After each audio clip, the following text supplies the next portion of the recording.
kulanti wanaagsan saaxiibayaal soo dhawaad halkan waxaan kula wadaagayaa wararkii ugu dambeeyay dagaal culus oo ka soconaya qaybo ka tirsan gobolka Galgaduud gaar ahaan degmada Ceeldheer ee gobolka Galgaduud. Saacadii soo dhaaf halkaas waxaa ku dagaalamay dagaalyahanno ka tirsan kooxda Al-Shabaab iyo ciidanka xoogga Soomaaliyeed oo halkaas lagu gaarsiiyay jabkii ugu culus la abid kooxda Al-Shabaab.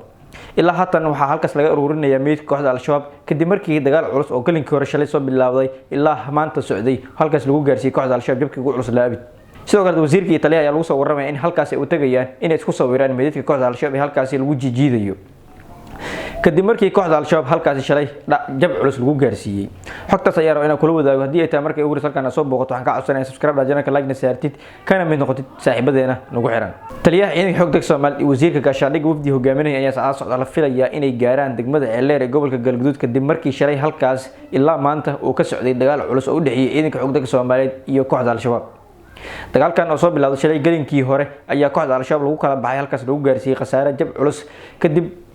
weerar culus oo qaraxay ku bilowday kooxda Al-Shabaab halkaas ay ku soo qaadeen fariisan ciidanka xoogga Soomaaliyeed ay ku lahaayeen degmada Ceeldheer ee gobolka Galgaduud. dagaalkan Al-Shabaab halkaas ay ku soo qaadeen ayaa imaanaya kadib markii kooxda Al-Shabaab ay maqleen meelaha ciidanka xoogga Soomaaliyeed ee fariismaha halkaas ku lahaay ka jilcayiin iyagoo Al-Shabaab taatikada ugu dambeysay oo isticmaalay dagaalkaas kadib markii 5 gaari oo qaraxay ku bilowday ay ku soo qaadeen xerada balse ciidanka xoogga Soomaaliyeed oo fuujignaa ayaa dhagartaasi ka hortagay iyagoona ciidanka u diiday in baabuurta qaraxyada ay u soo dhawaadaan xeradii ay ku sugnaayeen ciidanka xoogga Soomaaliyeed.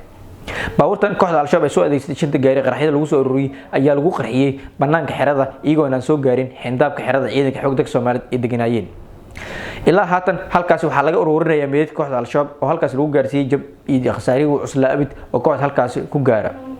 sidoo kale wasiirka gaashaandhigga iyo taliyaha ciidanka xoogga Soomaaliyeed oo furimaha hore dagaalka iyaga goor sii horeysay isaga soo cararay kadib markii ay u baqeen amnigooda ay u cabsadeen ayaa haatan waxa ay qorsheynayaan inay gaaraan degmada Ceeldheer ee gobolka Galgaduud. taliyaha iyo wasiirka ayaa lagu soo waramayaa ujeedkooda ugu weyn halkaas u gaarayaan inay tahay inay isku soo sawiraan meydadka kooxda Al-Shabaab halkaas lagu jiijiidayo iyagoona raba inay waji iyo sumcad ugu raadsadaan madaxweynaha Jamhuuriyadda Soomaaliya Xasan Sheekh Maxamuud. sidoo kale xogaha soo baxay ayaa sheegaya in madaxweynaha naftirkiisa uu gaari doono gobolka Galgaduud gaar ahaan degmada Ceeldheer ee gobolkaas Galgaduud. ujeedka madaxweynaha ayaa isagana lagu sheegay in halkaas uu u tagayo bogaadinta iyo dhiirigelinta ciidamada xoogga Soomaaliya halkaas jabka culus ku gaarsiiyay kooxda Al-Shabaab.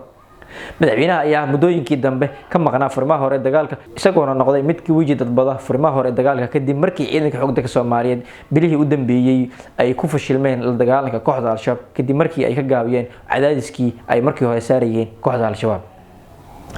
haatan waxaa la filayaa in wafdi hogaaminaya wasiirka gaashaandhigga taliyaha ciidanka halkaas ay gaaraan kadibna uu halkaas gaari doono madaxweynaha Jamhuuriyadda Soomaaliya iyagoona wafdigan dhammaan halkaas u tagaya igu sawirta kooxda Al-Shabaab meydadkooda iyo jabkii halkaas lagu gaarsiiyay. weli waxaa halkaas laga ururinayaa meydadkii kooxda Al-Shabaab halkaas khasaaraha lagu gaarsiiyay. sidoo kale waxaa jira warar sheegaya in kooxda halkaas Al-Shabaab shalay soo weerartay lagu jabiyay firxadkii ka haray ee haatan isku ururinayaan meel u dhow degmada Ceeldheer ee gobolka Galgaduud iyagoona raba inay markaa ku soo rogaal celiyaan kadib markii ay ka warhayeen wafdiga halkaas tagay taliyaha ciidanka xoogga Soomaaliyeed iyo wasiirka gaashaandhigga halkaas u tagay inay isku soo sawiraan igu sawirta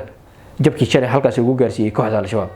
Al-Shabaab ayaa wafdigan waxay u diidayeen inay isku soo sawiraan meydadkooda. wafdigan hogaaminaya wasiirka gaashaandhigga iyo taliyaha ciidanka xoogga Soomaaliyeed ayaa haatan la filayaa inay halkaas gaaraan saacadaha soo socda waxaana halkaas aad loo adkeeyay amnigii degmada Ceeldheer ee gobolka Galgaduud waxaana la filayaa in saacadaha socda halkaas ay gaaraan. weli waxaa soconaya dhaqaaqyo iska soo horjeeda oo labada dhinac ay sameynayaan waxaana hadda wararka halkaas ka imaanaya ay sheegayaan in Al-Shabaab halkaas dhaqaaqyo culus ay ka wadaan. haddii intaan ay la soo gaarto waxaan ka codsanayaa inaad subscribe channelka like na saartid saaxiibadana la sii wadaagtid aad iyo aad u mahadsantahay.